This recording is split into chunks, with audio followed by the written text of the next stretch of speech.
मध्य प्रदेश में किसे कहा गया था पैराशूट मुख्यमंत्री? ऐसा सीएम जिसे न प्रदेश की जनता पहचानती थी और ना ही विधायक। मध्य प्रदेश का ऐसा सीएम जिसे थी भूलने की बीमारी। राजनीति में पैराशूट उम्मीदवार होते हैं, पैराशूट नेता होते हैं, लेकिन मध्य प्रदेश की राजनीति ने पैराशूट मुख्यमंत्री भी देखा है। मध्य प्रदेश में पैराशूट मुख्यमंत्री बना ही नहीं बल्कि पूरे 5 साल तक सरकार चलाई भी, और 5 साल शासन करने के बाद दोबारा से कांग्रेस को चुनाव में जीत भी दिलाई। लेकिन कांग्रेस सरकार बनने पर दोबारा सीएम नहीं बन पाए।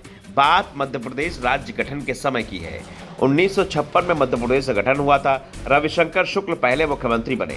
उसके बाद भगवत राम मंडलोई को सीएम बनाया गया, लेकिन मंडलोई भी ज्यादा समय तक सीएम नहीं रह पाए। साल भर के अंदर ही मध्य प्रदेश में 2 मुख्यमंत्री बदल गए। ऐसे में पंडित जवाहरलाल नेहरू को चिंता हुई किसे मध्य प्रदेश से कमान सौंपी जाए, और नेहरू की नजर पड़ी उत्तर प्रदेश के कानून मंत्री पर। यूपी के कानून मंत्री कैलाश नाथ काटजू को यूपी से भोपाल भेजा गया और सीधे सीएम बना दिया गया। कुछ ही दिनों बाद 1957 में मध्य प्रदेश विधानसभा के चुनाव करवाए गए। कांग्रेस ने मध्य प्रदेश में बड़ी जीत हासिल की और काटजू को दोबारा मुख्यमंत्री पद की शपथ दिलाई। काटजू व नेहरू की उम्मीद पर खरे उतरे।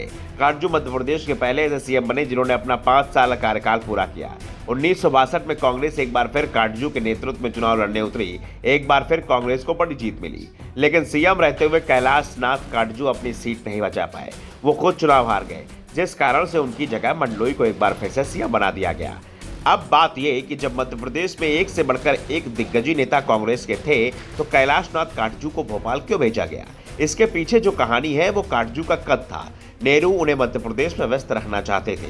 डॉक्टर कैलाश नाथ काटजू मोतीलाल नेहरू के साथ वकालत में सहायक रह चुके थे, इसलिए उनकी स्थिति जवाहरलाल नेहरू के ऊपर थी। काटजू नेहरू जी से 2 साल बड़े भी थे।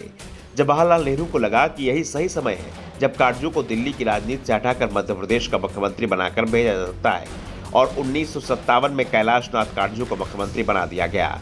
मध्य प्रदेश के तत्कालीन राजनेता पंडित जवाहरलाल नेहरू के इस फैसले से खुश नहीं थे।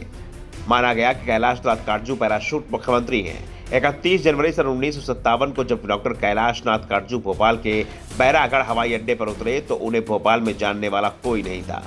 काटजू का राजनीति में प्रवेश आज़ादी से पहले ही हो चुका था। 1937 ब्रिटिश सरकार ने पूरे देश में चुनाव कराए थे। उत्तर प्रदेश में कांग्रेस सरकार बनी। गोविंद वल्लभ पंत यूपी के मुख्यमंत्री बने। उनकी कैबिनेट में सभी मंत्रियों की जगह तय हो गई, लेकिन मामला अटका कानून मंत्री पर। इसके लिए कैलाश नाथ काटजू का नाम तय हुआ, लेकिन काटजू ये पद लेने के लिए तैयार नहीं थे। जिसके बाद पंडित जवाहरलाल नेहरू ने तत्कालीन कांग्रेस अध्यक्ष राजेंद्र प्रसाद को काटजू को मनाने की जिम्मेदारी सौंपी। राजेंद्र प्रसाद के मनाने के बाद ही कैलाश नाथ काटजू ने उत्तर प्रदेश सरकार में कानून मंत्री का पद स्वीकार किया। काफी समझाने के बाद जब वे मंत्री बनने को तैयार हुए तो उन्होंने अपनी बैंक की पासबुक सबके सामने रख दी। उस समय उनके खाते में 13 लाख रुपए थे। काटजू ने कहा कि मैं नहीं चाहता कि जब मैं मंत्री पद से हटूं तो कोई मुझ पर आरोप लगाए कि मैंने गलत तरीकों से संपत्ति अर्जित की है। डॉक्टर कैलाश नाथ काटजू के बारे में कहा जाता है कि अधिक उम्र के कारण उन्हें भूलने की बीमारी हो गई थी। देखने और सुनने में तकलीफ भी थी। एक बार काटजू खंडवा गए तो तत्कालीन कलेक्टर सुशील चंद्र वर्मा गाड़ी चलाते हुए उन्हें बुरहानपुर ले गए। बुरहानपुर रेस्ट हाउस में अधिकारियों से परिचय के समय कलेक्टर मुख्यमंत्री के पास खड़े थे।